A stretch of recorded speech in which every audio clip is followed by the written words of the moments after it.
Click the Connexus icon at DeWittDailyNews.com. From the Heart Media Group newsroom and DeWittDailyNews.com, I'm Ben Hubbard with this expanded morning newscast.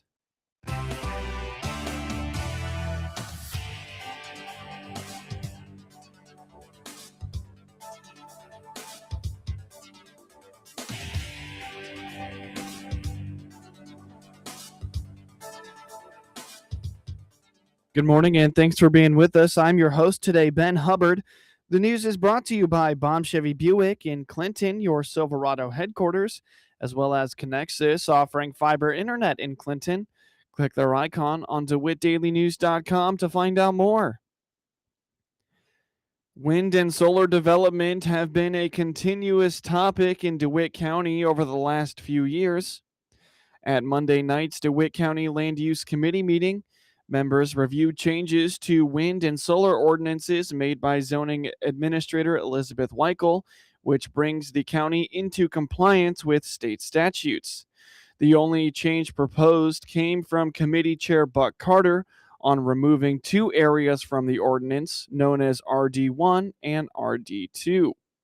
Last month we met with, as a committee to look over the wind and solar ordinances to conform to the new laws, I guess you would say, as to how we're going to address that. I think Elizabeth provided us with those notes and changes that we had. Anybody want to address any concerns that we had on that, and you think we're there, or did she catch everything that we were looking for? The only thing that I noted, and I know that last month when we brought it up, Joe mentioned that he considered it to be a text amendment, not conforming with the law, was to change the zoning requirements to be able to take R1 and R2 out of the ordinance. And I still feel very strongly about doing that. So I again want to make a suggestion, and we'll see if we can motion how to do it, or I'll make a motion that we proceed with taking R1 and R2 out of that ordinance for the solar. And by doing so, that we forward these changes in the wind and solar ordinance to the ZBA so that they can have the required public hearing and then bring that back to the board. I'll make that a motion, and somebody wants to second and discuss it. I'll second it so we can get to the Now we can discuss it. Committee member and full board chair Joe Whitty quickly pointed out that the proposed motion is not what the committee was approved to do by the full board. He was also concerned that without new evidence, it would be redundant and a waste of taxpayer dollars to repeat the zoning process. Okay, so we approved the land use to review the ordinances to comply with the statute. So what you're making a motion is now to send it on the ZBA as a text amendment, which is not what we were approved to do at the county board. And there's three parties that can initiate a text amendment. It's the RPC, the county board, not a committee, and then I think the public can if they pay for it, sending the public. So I don't think it's proper for the land use to initiate that without first taking it to the board and saying, is this something that we want to do? Personally, I'm opposed because we went through this. You talked about the RD1, RD2, and the LaSalle factors and maybe some other things, and those have gone through the ZBA. They came with their recommendation and we took a vote on it. I was looking, I don't know if it was 2023, but nothing that I'm aware of has changed. And, outside of, the statute, we're dealing with that tonight, but nothing has changed that should necessarily change the evidence that would be presented at the ZBA to make a different recommendation as far as I know. And I think it's a waste of taxpayer dollars to go through these hearings every couple of years just because, maybe the way the vote went the first time we didn't like it, so we want to send it back through and maybe hope for a different outcome. If there's new evidence, I guess that's something we can take to the full board and say, let's start a text amendment. But I'm opposed to it because I think there's some burnout at probably the RPC and the ZBA. If the RPC felt that, they could initiate that, but I don't think it should be coming out of the committee here. I think if it's going to be something that we want to start, we do that at the board level. And I don't think we were approved to do that 2 months ago, I guess is when we took that motion to the board. Carter expressed his feelings on the current state wind and solar statutes, noting that they are too liberal. Removing RD1 and RD2 from the ordinances would prevent developers from building in those two locations. Well, of course, my opinion, I haven't changed my opinion, is that the law, when they came out with it, they said ag and industrial, and they did not include R1 or R2 in the zoning. And I think, looking at what R1 and R2 is, basically rural subdivisions, residential properties, highway frontages, and that's not the place. Obviously, the state doesn't believe that's the place that they should be. And I think that what we have in our ordinance now makes it too liberal, that we're saying, oh yeah, okay, if you want to put it out here along the highway, that's fine. Or if you want to put it in the subdivision, that's fine. Well, personally, I don't think it is. I think that there's areas that are meant to be subdivisions, there's areas that's meant to be highway commercial, and we need to protect that. Now, if the zoning one or solar farm wants to go in there, then they can apply for a rezoning application and go through the process to get it rezoned. So I guess the only kind of respond to that is the state statute says that we shall allow it in ag and industrial. It doesn't say anything about any other district. So it doesn't say that we can't, and maybe it is more liberal than what the state requires.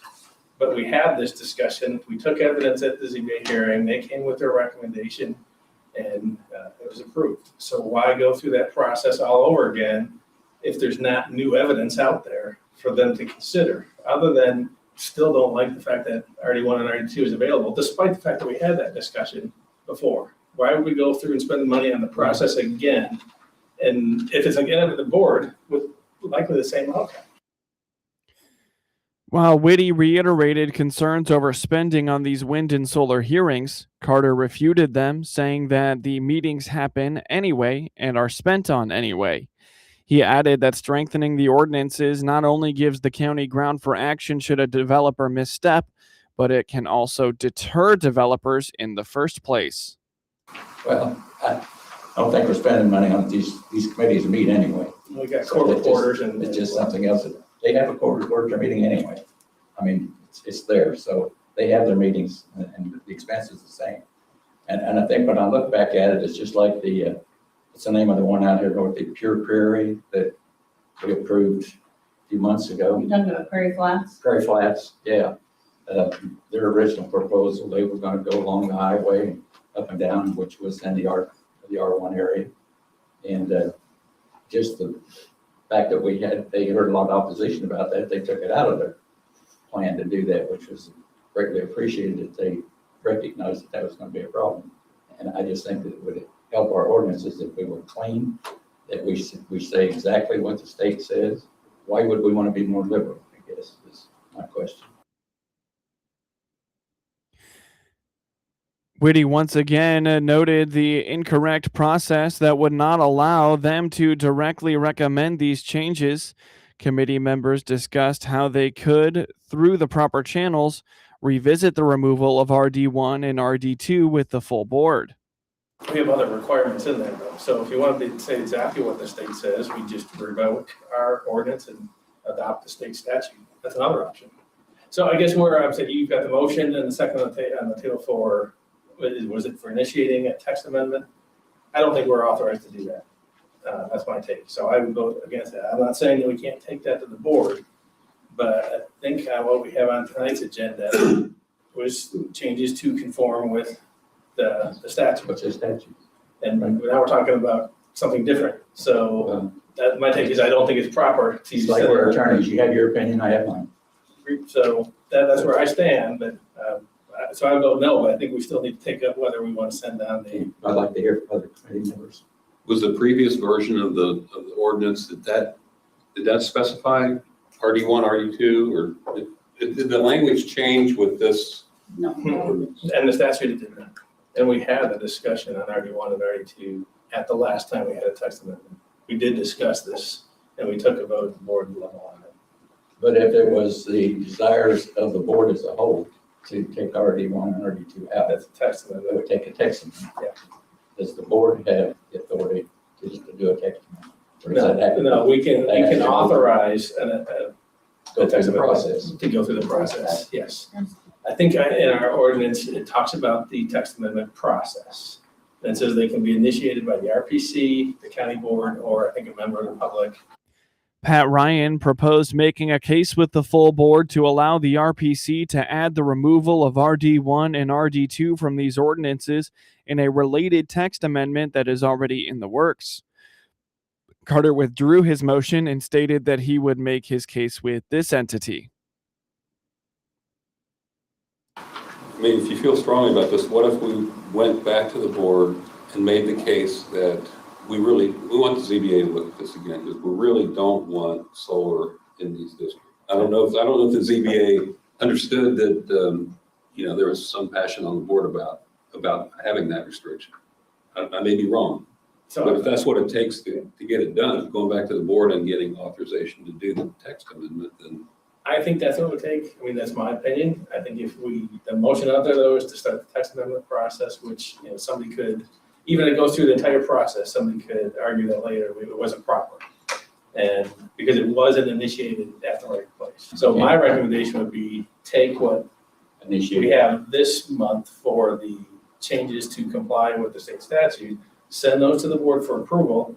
And then if you want, to revisit wind and solar and anything else again, we can. But I thought the RPC is they've got a text amendment started, right? So yeah, they're working on the community portion, but it's all in the same ordinance.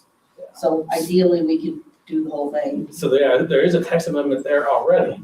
If they can make the case for removing RD1 and RD2 or something that's there, and the ZBA has a hearing, that's the place for that type of change, and it's already in the works. Okay, well, since I made the motion, I'll withdraw the motion and make my case to the ZBA or the RPC, I guess. When it comes to the changes that the committee had discussed previously and were authorized to make, they decided to recommend those to the full board for this month's meeting. Coming up shortly on this expanded newscast, OSF Piecemeal highlighting dangers of social isolation. Join the Clinton High School Theater Department for its spring production of Beetlejuice this weekend. Wyatt McGlasson plays the lead of Beetlejuice and explains the plot of the 80s quirky comedy. Yeah, I think we're getting it all together. It's been a lot of work to get the set together and everything, but I think it's really coming together. So it's about this couple that are living in a house and they have an accident and they don't make it out. And then they're kind of approached by this spirit guy named Beetlejuice who's trying to come to life. And he's trying to get them to hire him to sort of get the people that move in there to help him to come back to life. McGlasson highlights his classmates who play other lead roles in the production. So there's the second lead, Liddy, who moves into the house after the couple dies, and she's kind of grieving the loss of her mother. And she's approached by him, and she's a little skeptical of it. Mm-hmm.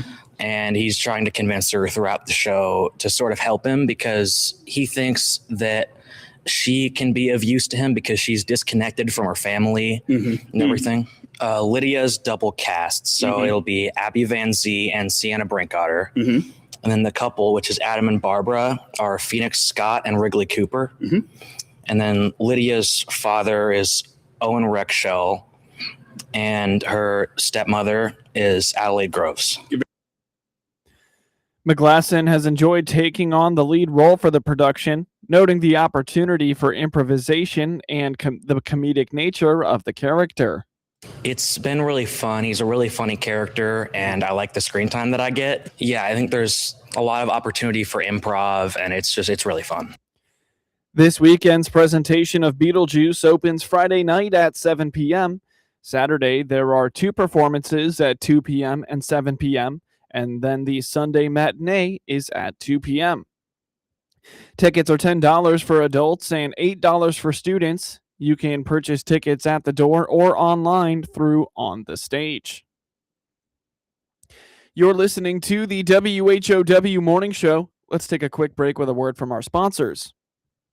March into Baum Chevrolet Buick and march out with a new Chevrolet. This is Scott Baum from Baum Chevrolet Buick in Clinton and Farmer City. We have over 20 Silverados to fit your daily work needs in 1500, 2500, and 3500s in gas or diesel, all sale priced. Also, check out the Colorado pickup. This size and maneuverability may be another option as well. Chevrolet, together, let's drive. Baum Chevrolet Buick, right from the start. Experience the power of better connection with Connexus Fiber Internet. Connexus delivers ultra-fast, reliable speeds to keep you connected at the speed of life. Whether you're working from home, streaming your favorite shows, or gaming with your friends, Connexus has you covered. Say goodbye to buffering and dropped calls and say hello to fiber fast internet. Ready to upgrade your connection? Sign up today by clicking the Connexus icon at DeWittDailyNews.com. Nothing connects us like Connexus. News time is 23 minutes after the top of the hour. You're listening to the WHOW Morning Show. Social isolation can be an extreme danger for the elderly, which often goes unnoticed. Shelley Tolley with OSF Piecemeal explains that social isolation can be as dangerous as smoking 2 packs of cigarettes a day, and it is seen in seniors all too often. They are tackling these issues through their congregate sites, which give seniors who are able the opportunity to get out of the house and participate in social interaction. So there's a study done that social isolation is as dangerous as smoking 2 packs of cigarettes per day. Very dangerous for your health. So we partner with a lot of different organizations, a lot of different community centers. So, of course, the Friendship Center in town, amazing. One of the best places that we collaborate with. We also collaborate down in Monticello with the Livingston Center. And then up in Bloomington, we have a place called the Arc. And it's amazing. It's called the Fitness Recreation Center for Seniors 55 and up. Now, remember, you do have to be 60 to get our food. But it's the hub for socialization and fitness. They have programming all day long there. So, and we also offer the salad bar there as well on Wednesdays. Salad bar is a big hit. And then the other thing about social isolation is, you know, a lot of people, once they retire, they lose those work friends. Then when they lose their mobility, they lose their social friends. Like maybe they went to church, but they can't get to church anymore. Or maybe they had like a card group that they would go to, but they can't get there anymore. So it's really important that we think about how can we touch these lives? How can we make sure that they feel that they still matter? Tolley says that they receive great feedback from seniors who participate in the congregate sites. She adds that it's just as rewarding for her to build those relationships as it is for the seniors. Oh, yeah. The congregate people, I used to be a site supervisor. That was what I did first. And I used to say, I get paid to socialize with grandparents. And it was amazing. So, no, they love it. When I was a site supervisor, my daughter was 6 months old when I started. She was 3 when I left. They just love being loved on. They love having that interaction. They love playing games. They are some serious about bingo. Don't be chittering chattering when you're playing. We have to find out what that number is. And then they also just like, you know, when you sit around the table, it's so important just to talk about your life. And it's so fun to hear about their stories because I can imagine what they look like in their youth. Like when I go in and do assessments on people and they have their, you know, their uniform on. Yeah. You know, these people had amazing lives. They still have amazing lives. Of course. People just don't take the time to listen to their lives. And a lot of people, especially if you've been around them, they tell the same stories. But it's important for them to tell those stories. They mean something to them. That's why the congregate sites are so important. So they can just sit around and talk and experience new friendships. The congregate sites are not the only way OSF Piecemeal is approaching social isolation. Tolley indicates that the seniors who receive home-delivered meals are able to get to know their drivers because it is the same one every day. So the drivers make relationships, connections with those. And whenever I do referrals or not reassessments, the first thing they want to tell me is how much they love those drivers. They're just the sweetest people, and I look forward to them. And so it's really important that they connect with them.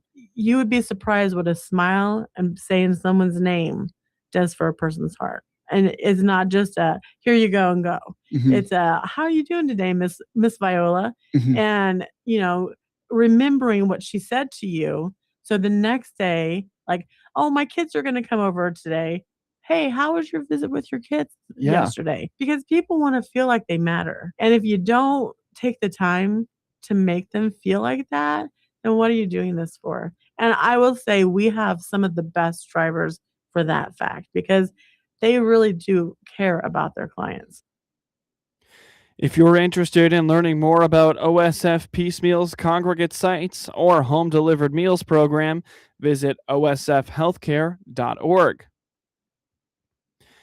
A bipartisan bill to pave the way for Malcolm W. Martin Park in East St. Louis to become a part of the Gateway Arch National Park has been introduced in our nation's capital. U.S. Representatives Nikki Budzinski and Mike Bost of Illinois and Wesley Bell and Ann Wagner of Missouri have introduced the legislation that would see the expansion of the Arch grounds into Illinois. An unveiling of the plan was held in East St. Louis on Tuesday afternoon. Ryan McClure of the Gateway Park Foundation says the PGAV architecture and urban planning firm will help determine what the expansion will look like.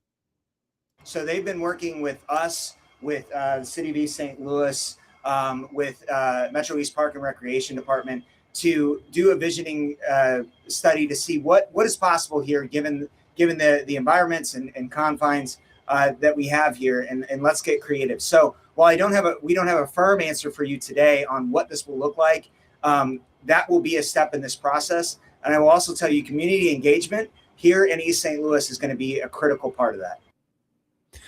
Supporters say this expansion would complete the original vision of the monument creator, Eero Saarinen, who wanted to see the park expanded into Illinois. Now for your local obituaries. John Joseph Coomer, 71, of Clinton, passed away peacefully at 4:30 p.m. February 26th at his home in Clinton. Graveside services will be 11 a.m. Saturday, March 21st at St. Patrick's Cemetery in Tama, Iowa. The family entrusted Calvert Funeral Home in Clinton with arrangements. Memorials may be directed to Second Chance for Pets. Get news anytime at DeWittDailyNews.com. SRN News, I'm Greg Clugston in Washington.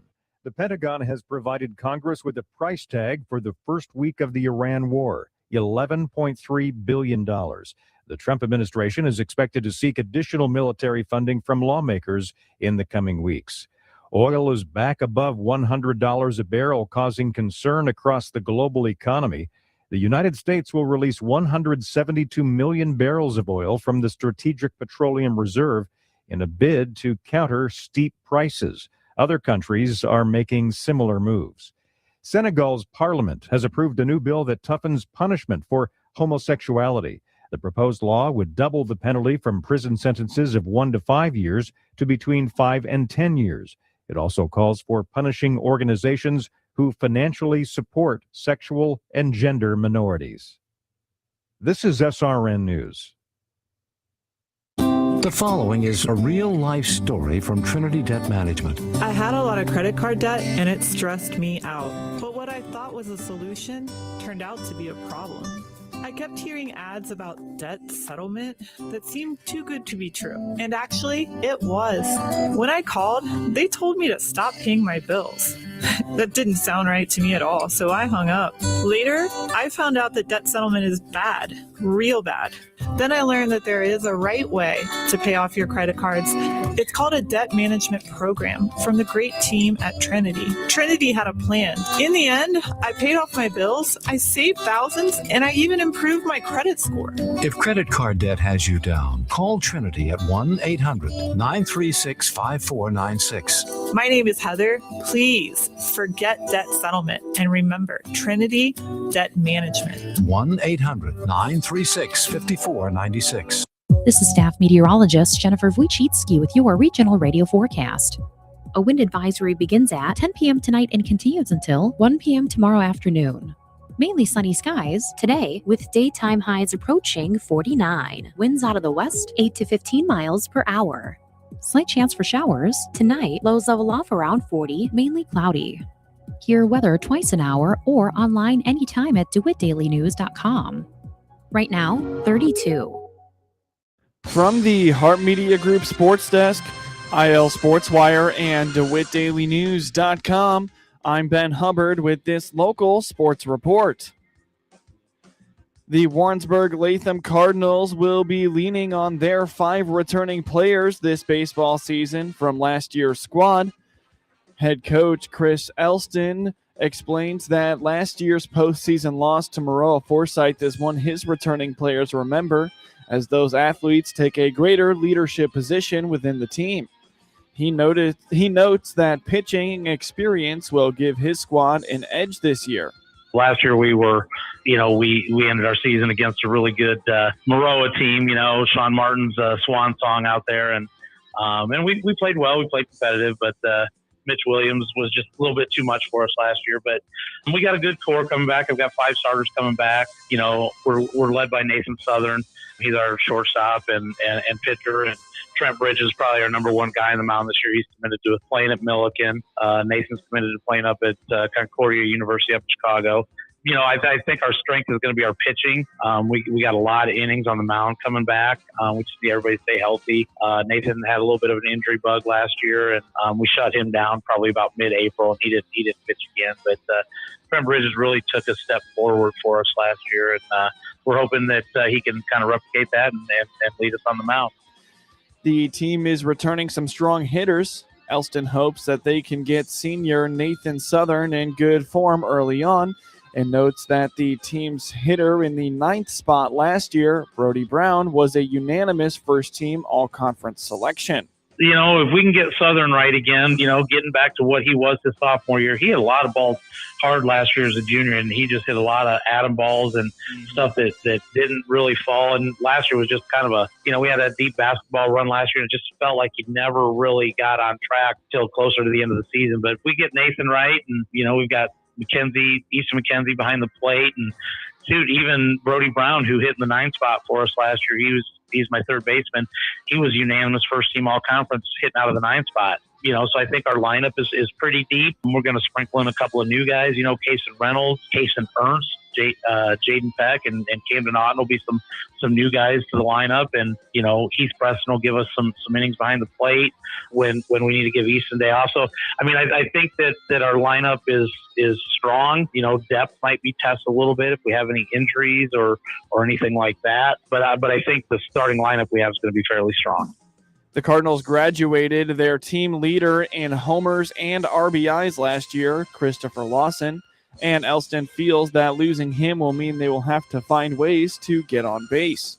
Well, we lost our leading home run and RBI guy last year in Christopher Lawson. So to your point, we're going to have to get more of the taking walks, bunch of singles, the occasional extra base hit, and just try to get guys on base. I don't know that we have the guy that when he steps in the box, I know is a threat to maybe hit one out. And, I don't know if you've ever been over to Warrensburg, but we play in a huge park. Yep. There's not a lot of balls that get out of here. So we're going to have to do, the hit and run, the steal. I'm a big proponent of the steal because there's so many things that have to go right in high school baseball to throw a runner out, right? The pitcher's got to have, he's got to keep the runner close. He's got to have a good time to the plate.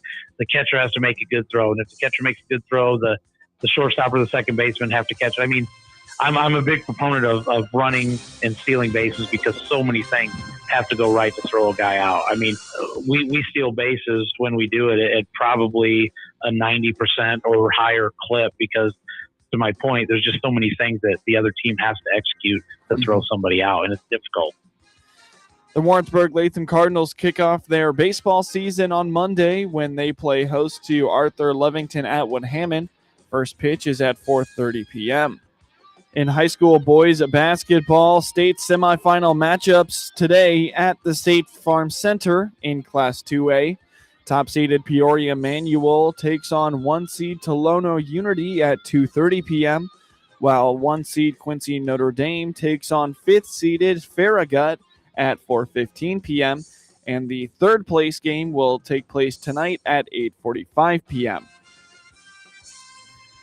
Chicago White Sox catcher Kyle Teel has a right hamstring strain and is expected to miss 4 to 6 weeks. General Manager Chris Getz told reporters on Wednesday. Teel, 24, injured his hamstring playing for Italy during its 8-6 upset of the U.S. on Tuesday night in the World Baseball Classic. On a double down the right field line, Teel appeared to tweak his hamstring while rounding first base. He left the field under his own power with athletic trainers. Teel, acquired from Boston in the Garrett Crotchet trade of the 2024 offseason, appeared in 78 games for the White Sox last season. Teel hit .273 with 8 home runs, 11 doubles, and 35 RBIs while walking 37 times in 297 plate appearances. Edgar Caro, who appeared in 111 games for Chicago last season, is expected to handle the bulk of the catching innings with Teel sidelined. Caro hit .268 with 5 home runs, 17 doubles, and 36 RBIs in 403 plate appearances last season. In scores from around the NBA last night, the Orlando Magic beat the Cleveland Cavaliers 128-122, while the New Orleans Pelicans took down the Toronto Raptors 122-111. The New York Knicks beat the Utah Jazz 134-117, and the Charlotte Hornets took down the Sacramento Kings 117-109. The Denver Nuggets routed the Houston Rockets 129-93, and the LA Clippers beat the Minnesota Timberwolves 153-128.